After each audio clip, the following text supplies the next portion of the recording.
Greetings and welcome to today's painting lesson. Today we're going to do something a little different than we normally do, and that's a surreal landscape. About a month and a half ago over on Patreon, I did a poll asking what everyone wanted, and to my surprise, there were a lot of surreal paintings, which was something I'm very much not familiar with, but very much interested in. So I did my first. This was the first. It was a lot of fun. It was a lot more fun than I expected, and it was neat to kind of break the conventional rules of landscapes. So then this week I did this one. It's much more moody, much more atmospheric, and it was really interesting to play with. Anyways, today I'm going to walk you through it. We're going to have a good time. We're going to learn some new techniques. And as per usual, if you'd like help with the drawing process, there is a digital sketch up over on my Patreon to help you sketch it out. You can use the grid, you can transfer it, whatever you'd like. You can also find the full uncut hour-long version up over on Patreon as well, along with over 40 others and reference photos. So go check that out if you are interested. Anyways, let's jump into today's hour-long cut-up lesson thing. I'm going to begin here today with my medium-sized square-headed brush. I'm going to dip the tip of it in some water, wipe off the excess. This is going to help me extend the wet life of my paint and keep it wet longer. Now I'm going to grab some titanium white, move that down here on the palette. I'm going to grab some primary blue, mix that in there like that. And then I'm going to grab a hint of Mars black. And I'm grabbing the Mars black because I want to desaturate the blue. Normally if you just take a titanium white and a primary color, then it'll be very saturated, and I don't want very saturated for a moody piece. So I'm just working that down.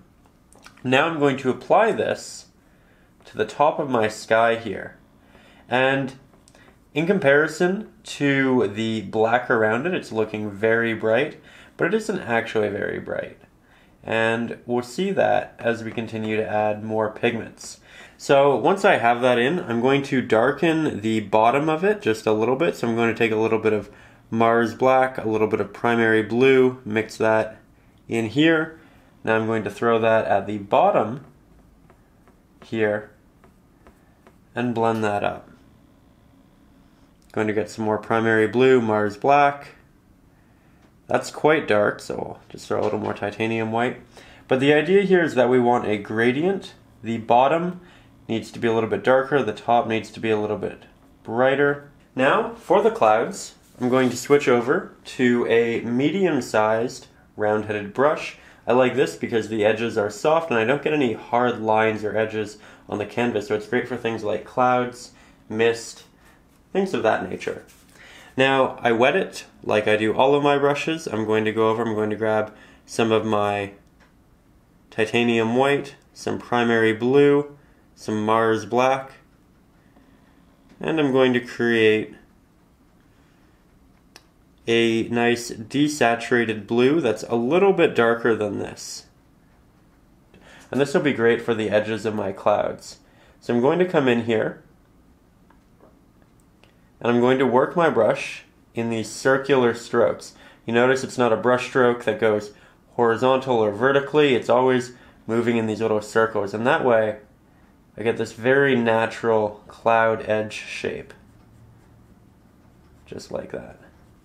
Going to go back, grab some more. I'm going to add a little bit of extra titanium white to this because I'm going to work on a cloud set that's a little bit closer to the sky. The more close the cloud is to the sky, generally the more you'll see a connection with the colors. There we go. Now I'm starting to blend backwards in these circular strokes. Now we're going to do some detail work. I'm switching to the smaller round-headed brush here. I'm going to dip the tip of it in some water. Going to grab some titanium white, some primary blue, mix up a nice, bright, vibrant blue, just like that. I'm going to apply this to the edges of some of my clouds, and I'm just doing like a little tapping motion, and I'm bringing it inwards, trying to create as much volume and depth as I can in these clouds, and that's done by creating lots of contrast, but also by creating lots of little separating areas. We're going to start working on this mountain right here because it's the farthest thing away in our painting. And we like to work from the background to the foreground. That way we don't have to paint around very detailed, intricate foregrounds with messy backgrounds and then have to redo the foregrounds. I'm going to take my medium-sized square-headed brush, dip the tip of it in some water there. I'm going to head over to my palette. I'm going to grab some of our primary blue, about half that of Mars Black, about a quarter of that of titanium white, and mix these together to get this nice grayish blue. Now I'm also going to grab just a hint of burnt umber as well to give it a little bit of an earthy tone. Then, going to head over to our mountain, and using the sharp edge of my square-headed brush, I'm going to block in the edges. And I'm doing this because the edges here need to be the most fine and sharp. And when I first load my brush, I have the most control of my paint. So I want to work on the edges when I have the most control. Now this is a mountain, but it's blue. And it's blue because subjects in the distance aren't generally their natural innate colors. They're more so their natural colors plus the colors of the atmosphere which are reflecting down on them. I'm going to switch over to my smaller round-headed brush, go grab some titanium white paint, mix it with just a hint of primary blue and just a hint of Mars Black, not much at all. And now I'm going to paint on the water that is falling. I'm going to start at the top, and I'm going to move downwards, but I'm not moving down in a straight application. I'm doing a lot of little taps. This way it looks like the water is kind of hitting different rocks and ledges as it falls. And it has different volumes in different places. As you can see, it's also dissipating on my brush a little bit as we get farther down, which is great because it makes it look like there's a very condensed highlighted area up here. And then as we get down below, it kind of separates. There's a little bit less light on it. It's a little bit more thin at this point because it isn't so condensed. Now let's move on in the foreground.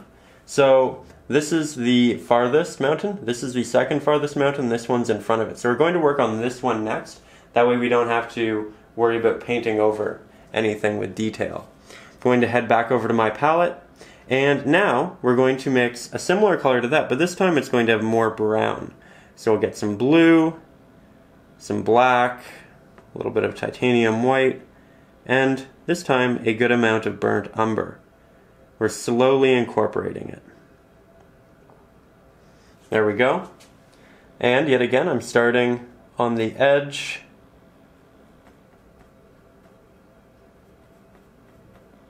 Making my sharp lines while I still have a good amount of paint on my brush, and then I blend inwards.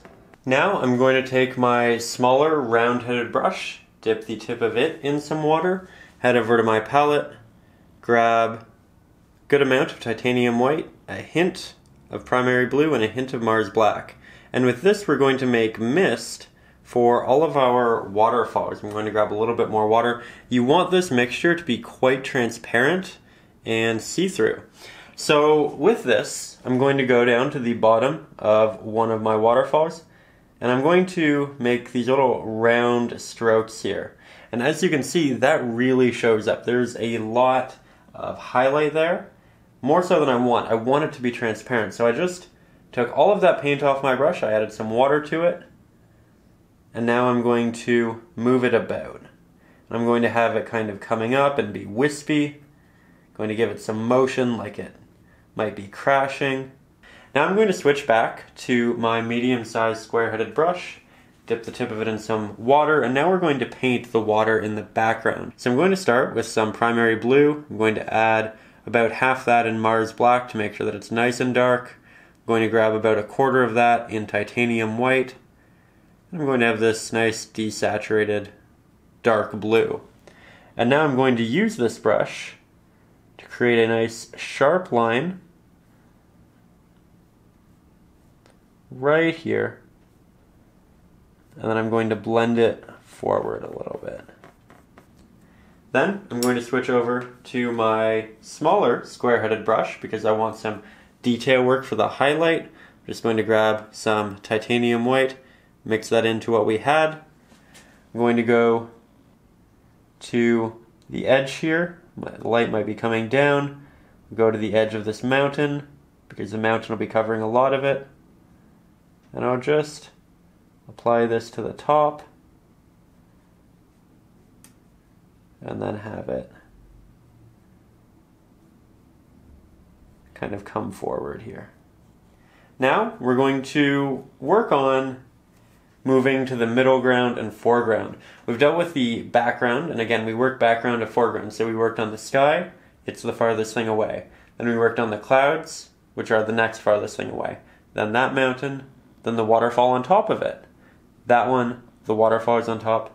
This one, the waterfall is on top. Again, we're moving forward, so we hit this water source here. Now, the water source is going to move in between all of these rocks, and there are going to be lots of rocks on top and in between. So what I want to do is I want to move into the middle ground with my water source, working it around these rocks, and then we'll paint the rocks on top of them. So we're going to continue with the water source by taking our smaller square-headed brush because we want it to be nice and delicate. I'm going to grab some primary blue, and I'm mixing this right beside where we mixed our other water, that way it's consistent. I'm going to grab some Mars black, some titanium white, try to create something fairly similar. As you can see, that's much too bright, so I will course correct. I'll grab some Mars black, throw that in there, and just like that we have a fairly similar pigment. I'll grab a little bit more black and a little bit more blue. As we get closer to us, we can also start getting more saturated with our pigments. So I am going to add a little bit more blue. And then I'm going to move in Z-like patterns. So a Z looks like that, right? But I'm just going to embellish them a little bit. This way it looks like there are little waves and movement, and the tops of them are catching light, where the bottom parts become too dense and don't have any of it. You can see how much more saturated this pigment is than the one in the background, so I'm trying to blend it into that a little bit as well, just with a stroke here and there. It'll do a lot for connecting the pieces of the painting. Then I'm going to get a lot of water on my brush and some of this. I'm going to softly work over my water and make sure that all of those areas that had black showing through, in the very least, have a hint of blue. This is best to do when your first layer of blue waves is done. That way it doesn't disrupt them. Now I'm going to get a little bit of a highlight for that, using the same square-headed brush. And then from this highlight that we have in the back, I'm just testing the color, making sure it's similar enough. I'm going to start working some highlights onto the tops of our waves, because that's going to be the thinnest portion of the wave, and as the water gets more thin, more light can pass through it. You get that nice white capping effect. Now that we have most of the water done here, we're going to move on to the rocks that are in the foreground. And we're working on them now because they are placed on top of the water for the most part. So here I'm going to take my smaller square-headed brush because we're going to be working with some real detail stuff here. I'm going to grab some burnt umber because we're getting closer to the foreground and we're getting more of that innate coloring. Grabbing some Mars black because I want to darken it and make sure it's a nice rich color for the foreground. I'm going to grab a bit, not too much, of titanium white. That way we don't have something too saturated, and we're not going to use any blue at this point. And I'm just going to apply this on the tops of my rocks, along the edges, and then I blend it downwards. Now, that's going to be, and this mixture is going to be predominantly for the rocks that are very close to us and their base layer. But we still need a highlight for them, and for that we're going to use a little bit of primary blue, because we're still getting that same blue light reflecting down. So I'm going to mix that with titanium white, and I'm going to mix it into our brown. And then from there, I'm going to use the sharp edge of this and its corners to block in that nice highlight. And then I'm going to create little details in the rock and move backwards from that line. And I'm doing that in a similar pattern to the water, actually, like little Z's and taps. I'm just trying to create something very inconsistent. That way it looks natural and interesting. Now we're going to begin working on our tree, and I'm going to do so with the same small square-headed brush. It's going to be very delicate work as it is so small, but we're going to give it as much detail as we can. So I'm going to begin with burnt umber because that's the natural color we think of when we work with trees, but I'm also going to incorporate a little bit of our primary blue because it will have that reflected light. Then I'm going to grab some Mars black because it'll be quite dark for the most part in the setting, and then we can go in and add some highlights to it in a little bit. But here, I'm going to be very careful with my angles and how I apply it. I'm applying a very minimal amount of pressure with my brush because the more pressure I add, the more my bristles will expand and the larger application I will create. And I want something nice and tiny here. I'm going to take my smaller square-headed brush, same one we've been using, dip it in some water, head over to my palette, grab some primary red, and just a hint of primary blue. Primary blue is a stronger pigment than primary red, so if you want a purple, you'll need to use about 2/3 red, 1/3 blue. I'm going to grab a hint of Mars black to desaturate it a little bit, and then I'll grab some titanium white to brighten it back up. This is going to be the darker layer for our foliage. And then I'm just going to apply this with a series of little taps. I'm rotating my brush as I do it, that way I get different intricate pieces. Now we're going to add some highlight to the edges because that's where the light's coming from, and maybe even the top here.